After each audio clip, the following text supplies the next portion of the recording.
ओम श्री बृहस्पति देवाय नमो नमः। आप सभी को आज गुरुवार बृहस्पतिवार की शुभकामनाएं।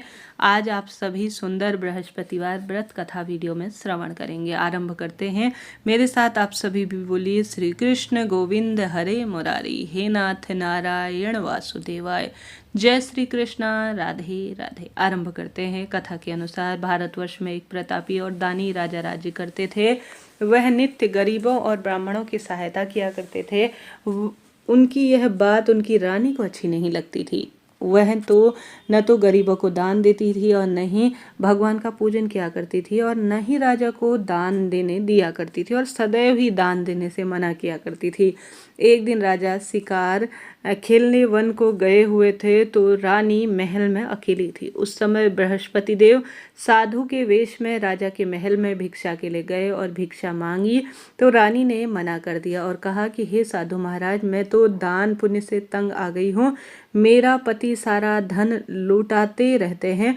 मेरी इच्छा है कि मेरा सारा धन खत्म हो जाए और फिर ना रहेगा बांस और ना बजेगी बांसुरी। साधु ने कहा, देवी तुम तो बड़ी विचित्र हो। धन संतान तो सभी चाहते हैं, पुत्र और लक्ष्मी तो पापी के घर में भी होनी चाहिए। यदि तुम्हारे पास अधिक धन है तो भूखों को भोजन दो, प्यासों के लिए प्याऊ बनवाओ, मुसाफिरों के लिए धर्मशालाएं खुलवाओ, जो निर्धन अपनी कन्याओं का विवाह नहीं कर सकते हैं उनका विवाह करवा दो। ऐसा और कई काम हैं जो कि तुम्हारे यश लोक और परलोक में फैलाएंगे। तो तुम्हें उत्तम कार्यों के लिए अपने धन को व्यय करना चाहिए। परंतु रानी पर उपदेश का कोई प्रभाव नहीं पड़ा।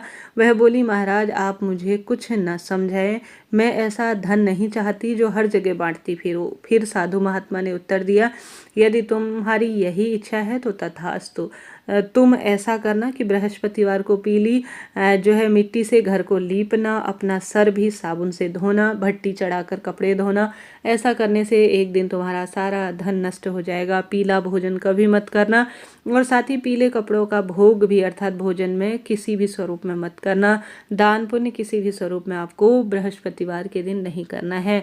ऐसा कहते ही साधु महात्मा अलोप हो गए। साधु के अनुसार कही गई बातों को पूरा करते हुए रानी को केवल 3 ही बृहस्पतिवार बीते थे कि उसकी संपत्ति सारा धन जो है नष्ट होता गया। भोजन के लिए राजा के परिवार को तरसने जो है की नौबत आ गई। तब एक दिन राजा ने रानी से बोला कि रानी तुम यहीं रहो, मैं दूसरे देश को जाता हूँ क्योंकि यहाँ पर सभी लोग मुझे जानते हैं, इसलिए मैं कोई छोटा कार्य यहाँ नहीं कर सकता। ऐसा कहकर राजा परदेश चला गया। वहाँ वह जंगल में से लकड़ी काट कर लाता और शहर में बेचता। इस तरह से वह अपना जीवन व्यतीत कर रहा था। इधर राजा के परदेश जाते ही रानी और उसकी दासी भी बहुत अधिक दुखी रहने लगे। एक बार जब रानी और उसकी दासी को 7 दिन तक बिना भोजन के रहना पड़ा तो रानी ने अपनी दासी से कहा, हे दासी, पास ही एक नगर में मेरी बहन रहती है, वह बड़ी धनवान है, तो उसके पास जा और कुछ लेकर आ ताकि थोड़ी बहुत गुजर बसर हो सके। दासी रानी की बहन के पास गई। उस दिन बृहस्पतिवार अर्थात गुरुवार का व्रत था। रानी की बहन उस समय बृहस्पतिवार की कथा सुन रही थी। दासी ने रानी की बहन को अपनी रानी का संदेश दिया, लेकिन रानी की बड़ी बहन ने कोई उत्तर नहीं दिया। जब रानी को जो है दासी को रानी की बहन ने कोई उत्तर नहीं दिया तो वह बहुत दुखी होकर जो है कोई भी किसी भी स्वरूप में उत्तर प्राप्त नहीं हुआ तो उसे दुखी मन से वापस आना हुआ और उसे बहुत अधिक क्रोध भी आया। दासी ने वापस आकर रानी को अपनी सारी बात बता दी। यह सुनकर रानी ने अपने भाग्य को कोसा।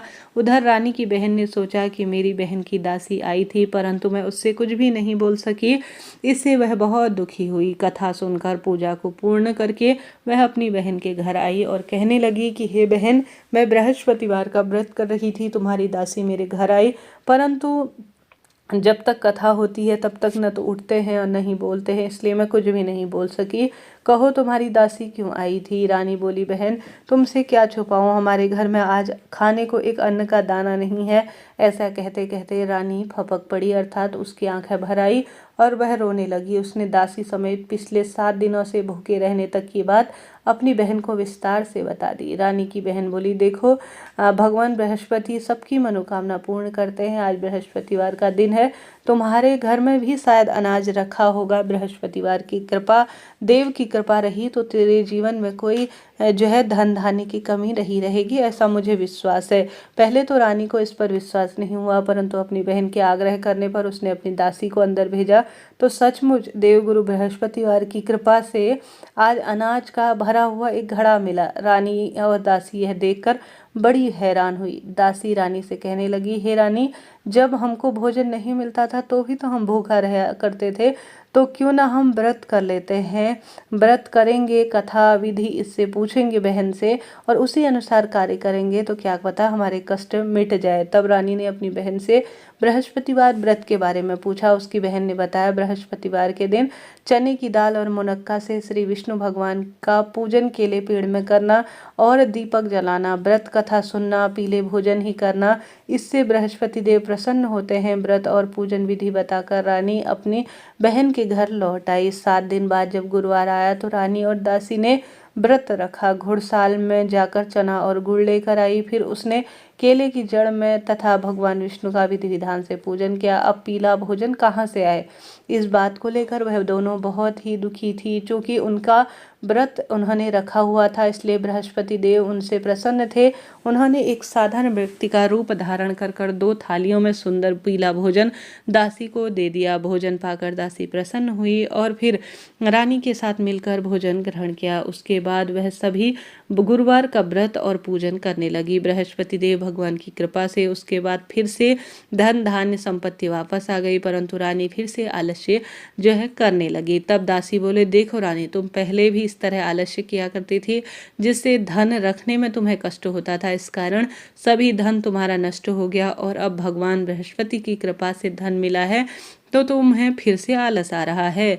रानी को समझाते हुए दासी कहती है कि बड़ी मुसीबतों के बाद हमने यह धन पाया है, इसलिए हमें दान पुण्य करना चाहिए, भूखे मनुष्यों को भोजन कराना चाहिए, धन को शुभ कार्य में खर्च करना चाहिए, जिससे कि तुम्हारे कुल का यश बढ़े, स्वर्ग की प्राप्ति हो और पितृ देवता प्रसन्न हो। दासी की बात मानकर रानी अपना सारा धन दान पुण्य शुभ कार्य में खर्च करने लगी, जिससे उसका यश पूरे नगर में फैलने लगा।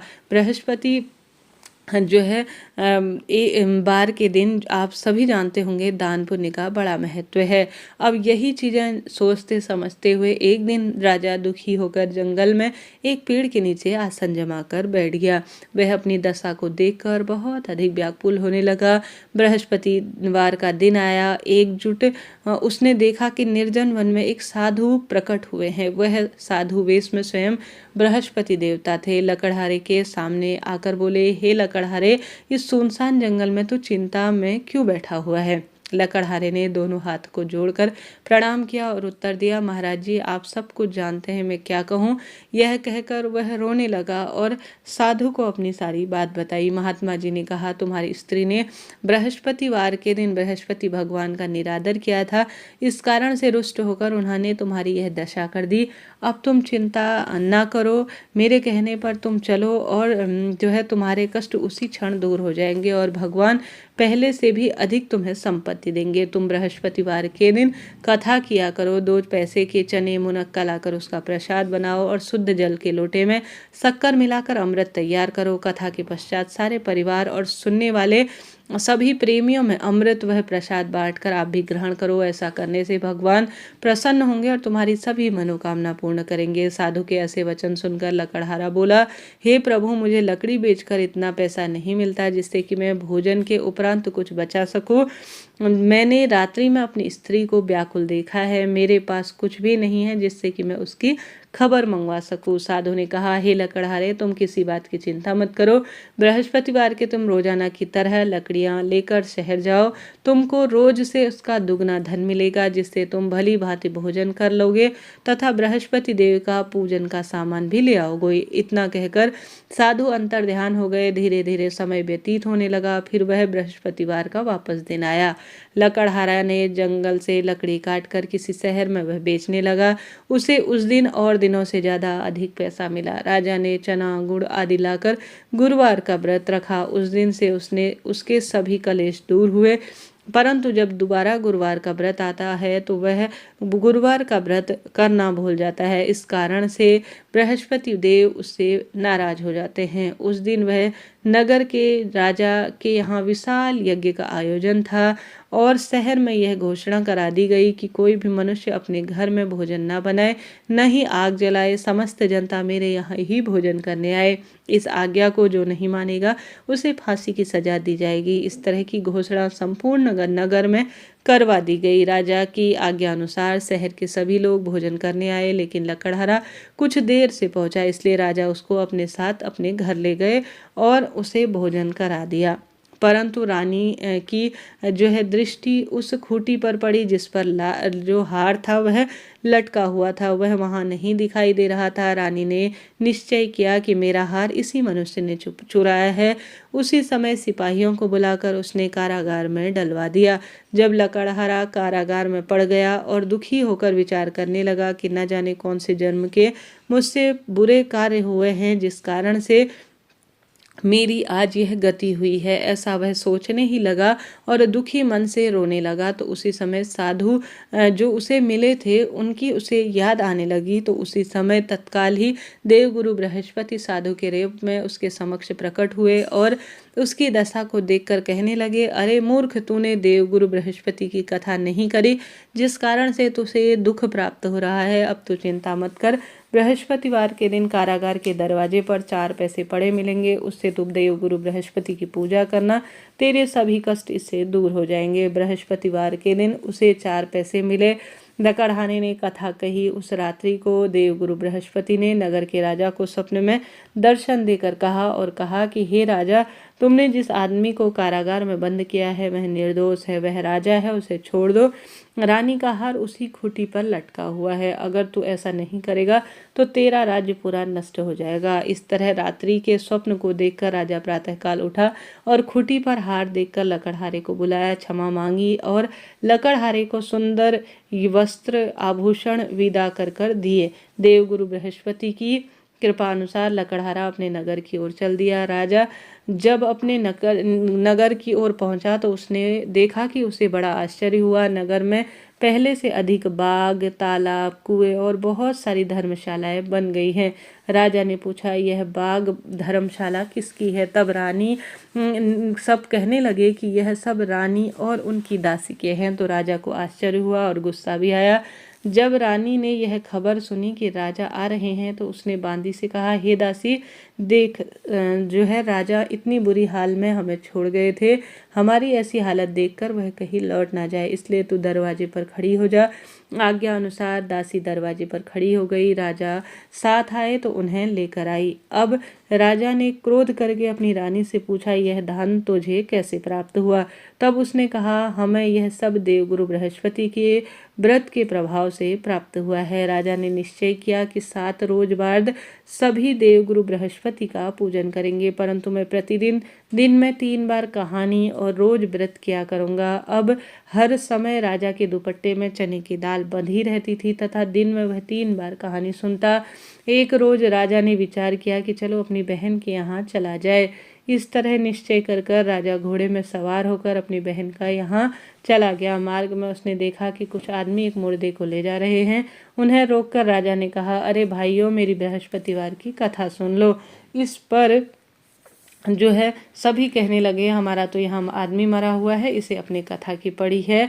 परंतु उसमें से एक आदमी बोला, चलो मैं तुम्हारी कथा सुन लेता हूँ। राजा ने दाल निकाली और कथा आधी ही सुनी कि मुर्दा हिलने लगा, और जब कथा समाप्त हुई तो वह राम राम कहता हुआ खड़ा हो गया। आगे मार्ग में उसने किसान को देखा कि वह खेत में हल जोत रहा है। राजा ने उसे देखा और उससे बोला, अरे भाई, तुम मेरी बृहस्पतिवार की कथा सुन लो। किसान बोला, जब तक मैं तेरी कथा कहूँगा तब तक मैं 4 हरैया जोत लूँगा, जा अपनी कथा किसी और को सुना। इस तरह राजा कहने लगा और राजा जो है आगे चलने लगा।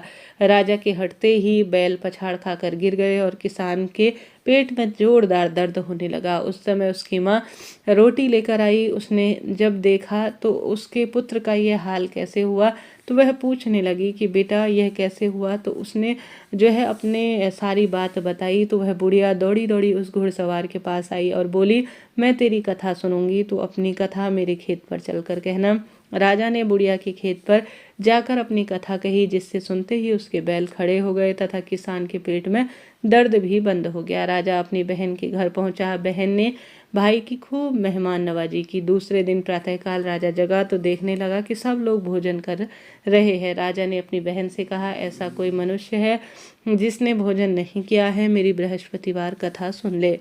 बहन बोली, हे भैया, यहाँ तो ऐसा देश है जहाँ सभी लोग पहले भोजन करते हैं, बाद में कोई अन्य कार्य करते हैं। अगर कोई पड़ोस में है तो मैं देख कर आता हूँ। वह ऐसा कहते हुए देखने लगी, परंतु कोई घर ऐसा नहीं मिला जिसमें भोजन न किया हो।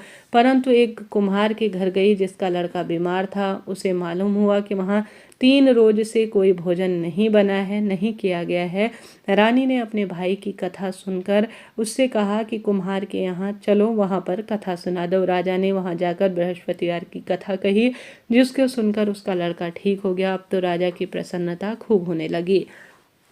एक रोज राजा ने अपनी बहन से कहा कि हे बहन, हम अपने घर को जाएंगे, तुम भी तैयार हो जाओ। राजा की बहन ने अपनी सास से कहा। सास ने कहा, तू चली जा, परंतु अपनी लड़कों को मत ले जा, क्योंकि तेरे भाई की कोई संतान नहीं है। बहन ने अपनी भाइयों से कहा, हे भैया, मैं तो चलूंगी पर कोई बालक नहीं आएगा। राजा बोला, जब कोई बालक नहीं आएगा तो तुम क्या करोगे? बड़े दुखी मन से राजा ने अपने नगर की वह लौट आया। राजा ने अपनी रानी से कहा, तुम निर्वंशी हो, तुम्हारा मुख देखना मेरा धर्म नहीं है, और कुछ भोजन भी नहीं किया। रानी बोली, हे प्रभु, बृहस्पति देव की कृपा से हमें सब कुछ दिया है, अब एक औलाद भी दे दो। उसी समय रात को बृहस्पति देव ने राजा के स्वप्न ने कहा, हे राजा, उठ, सोचना विचारना त्याग दे, तेरी रानी गर्भ से है। राजा की यह बात सुनकर उसे बड़ी खुशी हुई। 9वें महीने में उसके गर्भ से एक सुंदर बालक पैदा हुआ। तब राजा बोला, हे रानी, बिना स्त्री भोजन के रह सकती है, परंतु बिना कहे वह रह नहीं सकती। जब मेरी बहन आए तो तुम उससे कुछ भी मत कहना। रानी ने सुनकर हाँ कर दी, परंतु जब राजा की बहन यह शुभ समाचार सुना तो वह बहुत खुश हुई और बधाई लेकर अपने भाई के यहाँ आई। तभी रानी ने कहा, घोड़ा चढ़कर तो नहीं आई, गधा चढ़कर आई। राजा की बहन बोली, भाभी, मैं इस प्रकार नहीं कहती तो तुम्हारे औलाद कैसे मिलती? हे देव गुरु बृहस्पति देव ऐसे ही हैं, जैसी उनके मन में कामनाएं हैं वह सभी की पूर्ण करते हैं। जो सद्भावना से बृहस्पतिवार का व्रत करता है, कथा पढ़ता है, सुनता सुनाता है, दूसरों की कामना जो है उसी तरह से महादेव, श्री बृहस्पति महादेव की कृपा से बृहस्पति देव सभी की मनोकामना पूर्ण करते हैं। जय देव गुरु बृहस्पति।